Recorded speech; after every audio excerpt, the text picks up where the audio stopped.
कोतवाली क्षेत्र के अंतर्गत ग्राम जोशी गांव में 3 बच्चों सहित 4 लोगों के शव बरामदगी मामले में नया मोड़ आ गया है। पुलिस के हाथ सुसाइड नोट लगा है। अब पुलिस इस मामले की जांच आत्महत्या के कोण से कर रही है। हालांकि आत्महत्या के लिए उकसावे के आरोप में एक महिला के खिलाफ भी मुकदमा पंजीकृत किया गया है। पुलिस अधीक्षक हिमांशु वर्मा ने इस मामले का खुलासा करते हुए बताया कि भूपाल राम की पुत्री अंजलि ने सुसाइड नोट लिखा है, जिसमें गरीबी, खाने के लिए राशन का न होना तथा पिता की हरकत बड़ी वजह बताई गई है। साथ ही पिता भूपाल राम द्वारा जिन लोगों से पैसे लिए गए थे उनका भी बार बार पैसों की डिमांड करना भी परिवार को मानसिक रूप से परेशान कर रहा था।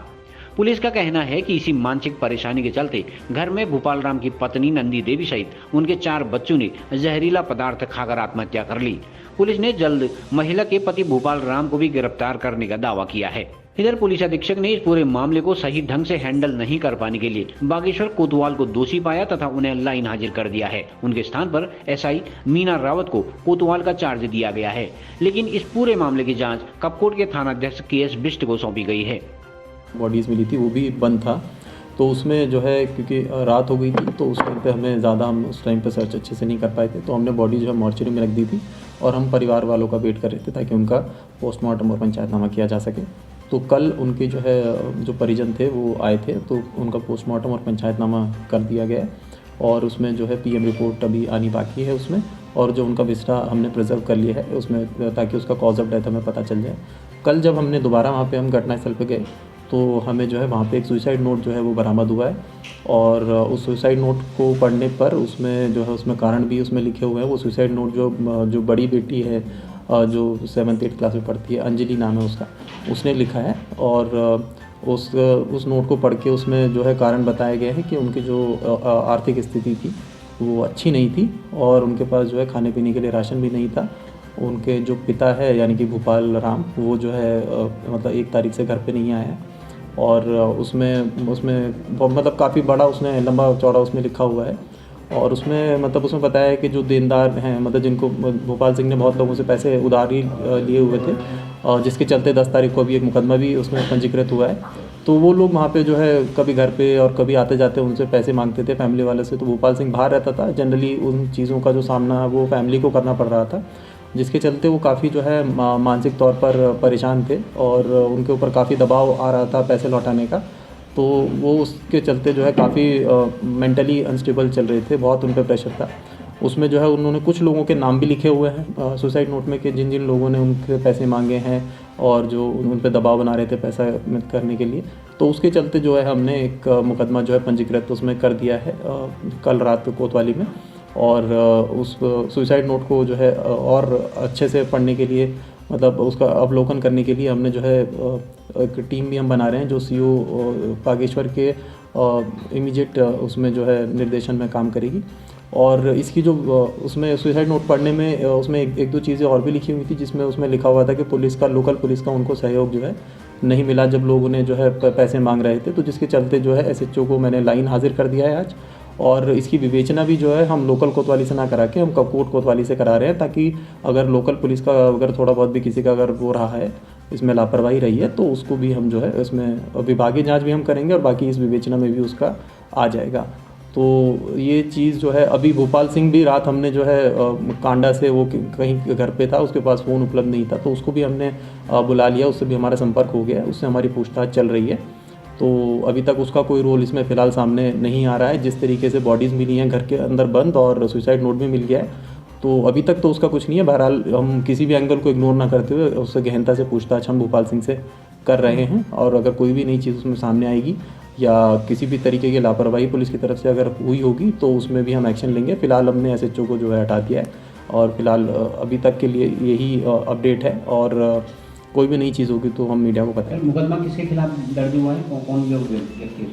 मुकदमा अभी हमने जो है जो नीमा देवी हैं जिन्होंने 420 का एक मुकदमा दर्ज कराया था, उन सुसाइड नोट में बार बार उनका जिक्र आ रहा है कि उन्होंने जो है उनके ऊपर मतलब वो घर जाती थी, और क्योंकि इनका पहले से ये चल रहा था 4 लाख रुपए लिए थे भूपाल राम ने, जिसने कि ये चीज़ मानी भी है, और उनका 6 महीने पहले समझौता नामा भी हुआ था और उसने बोला था मैं 6 महीने में पैसे दे दूँगा। उसके चलते इसमें जांच भी हुई थी, क्योंकि उसने नौकरी लगाने के नाम पे पैसे वो ठगी की थी। तो बीच में पुलिस भी उसके घर पे गई थी, जिसका जिक्र भी सुसाइड नोट में किया गया है। जिसको क्योंकि वो जो लड़की है वो 7th-8th क्लास में ही है, तो उसने अपने पर्सपेक्टिव से वो सुसाइड नोट लिखा है। तो उसने बोला है कि पुलिस का आना बार बार हमारे यहाँ पे, तो उसको वो एक तरीके से हरासमेंट की तरह लग रहा था। तो वो चीज़ें भी उसने सुसाइड नोट में लिखी हैं। अब उन सब चीज़ों का वो जो है देख के गहनता से कि उसमें क्या हमारी तरफ से कोई लापरवाही रही, या उनको ऐसा लगा कि पुलिस और बाकी लोग जो है आके हमें परेशान कर रहे हैं, तो वो सारी चीज़ें विवेचना में आएंगी और वो सब चीज़ों की हम जांच करेंगे। अच्छा, आपको लगता है कि सर पुलिस अगर उसको भोपाल राम को समय पर गिरफ्तार कर लेती तो क्या ये हादसा टल सकता है? देखिए, उन्होंने जो सुसाइड नोट पढ़ के जो मुझे समझ में आया है, उसमें भोपाल राम अपनी फैमिली को फीड करने में और पैसा देने में असमर्थ रहा है, और उसका काम लगातार जो है वो यही रहा है कि इससे पैसे उधार लेके उसको दे देना, उससे लेके किसी और को दे देना। तो उसमें खुद भी यही लिखा है कि हम मतलब कि हमें जो है घर खाने के लिए पैसे नहीं है। तो अगर हम उसको गिरफ़्तार भी कर लेते तो मुझे नहीं लगता कि इस चीज़ को शायद, क्योंकि वो ऑलरेडी इतने उनके घर में अभी भी देखा गया तो राशन नहीं मिला हमें, तो उस चीज़ का सामना वो लगातार कर रहे थे, और जिसके ऊपर पैसे मांगने का उनके ऊपर प्रेशर था। तो कहीं ना कहीं वो चीज़ थी। अगर और जिस तरीके का केस भोपाल राम पे बन रहा था, उसमें अरेस्टिंग का प्रोविज़न था नहीं, तो उसमें अरेस्टिंग करना हमारे पॉसिबल भी नहीं था, और मुझे लगता है कि शायद उस चीज़ से प्रॉब्लम सॉल्व होती भी नहीं। सर, मुकदमा होने के भोपाल राम ने उनको फोन नहीं किया अपने बच्चों को? वो भोपाल राम से अभी बातचीत हुई, तो उसमें अभी पता चल रहा है कि 3-4 महीने पहले उसने फ़ोन जो है अपना बेच दिया था, क्योंकि उसके पास खाने के पैसे नहीं थे, जिसकी पुष्टि उसके जो है कॉल डिटेल से भी हो रही है कि उसने बेच दिया है। तो अभी वो सारी चीज़ें विवेचना का पार्ट हैं। अब वो उसने खुद बोला कि मैं जो है 1-2 तारीख को घर गया था, और सुसाइड नोट में भी यही लिखा है कि वो आखिरी बार जो है 1-2 तारीख को आया है। सर, सुसाइड नोट में कोई डेट लिखी है, किस तारीख को लिखा गया है? उसमें डेट ऐसा तो नहीं लिखी है, बट उसमें मतलब कहीं कहीं बीच में पुरानी चीज़ें जब जिक्र की हैं तब उन चीज़ों की डेट उसमें खुली। कहीं पुलिस के डर से तो नहीं भाग रहा था 10 मार्च को जो मुकदमा दर्ज हुआ था? एक्चुअली इसमें भागा हुआ तो ये पहले से ही था, क्योंकि पुलिस के डर से नहीं, ये लोगों के डर से भागा हुआ था जिनसे इसने पैसे लिए हुए थे। तो घर पे भी बहुत कम ही आता था, तो इसमें जैसे ही इसको पता चलता था कोई पैसे मांगने आ रहा है, तो ये उस तरीके से घर पे बहुत कम ही रहता था। तो अभी भी ये जो है इसका कपकोट में एक जो पैतृक घर है वहाँ पे जाता था, कभी किसी रिश्तेदार के पास जाता था, ताकि लोगों से बच सके जिनको उसने पैसे दिए। लोग कह रहे हैं कि होली के पहले भी पूरी फैमिली दिखी थी, छड़ी के एक दिन पहले, अब उसके बाद से लापता थे। ये जो है ये आखिरी बार जो इससे पूछताछ करने में, और जो सुसाइड नोट के उसमें जो दोनों वो चीज़ों को अगर साथ में देखो, तो ये 1 या 2 तारीख में घर गया था, उसके बाद ये नहीं गया। देखिए, मैं तो इसमें पुलिस का तो बहुत मुझे लगता है कि थोड़ा लिमिटेड रोल है, बट हाँ ये है कि हम प्रशासन से जो है ज़रूर अनुरोध करेंगे कि इसमें जैसे बहुत सारे लोग हैं, और ऐसा नहीं है कि हमारी सरकार बहुत सारी स्कीम्स भी चला रही है, जो लोग जो है गरीबी से या जो जिनके पास खाने के लिए नहीं है, तो बहुत सारी सरकारी स्कीम्स हैं, चाहे वो केंद्र सरकार की हों, चाहे वो हमारी राज्य सरकार की हों। तो मुझे लगता है कि अगर लोग मतलब थोड़ा सा अगर प्रशासन से अगर मदद मांगे, तो मुझे लगता है ज़रूर उसमें उनकी मदद उसमें होगी। सर, मुकदमा दर्ज होने क्या गिरफ्तारी हो सकती है आगे? देखिए, मुकदमा दर्ज हमने इसलिए किया है क्योंकि मुकदमे में उसमें जो सुसाइड नोट है उसमें उनका नाम आया है।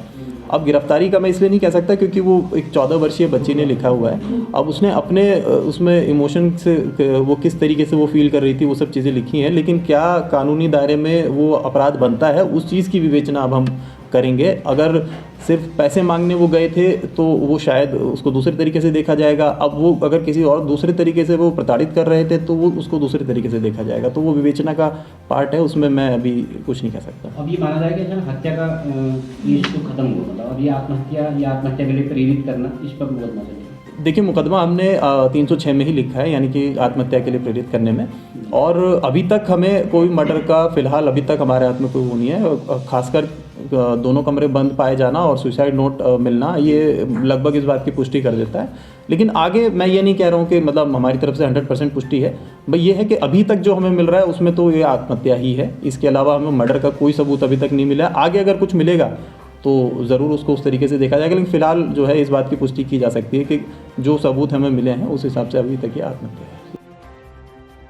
CCN न्यूज़ के लिए ब्यूरो रिपोर्ट बागेश्वर।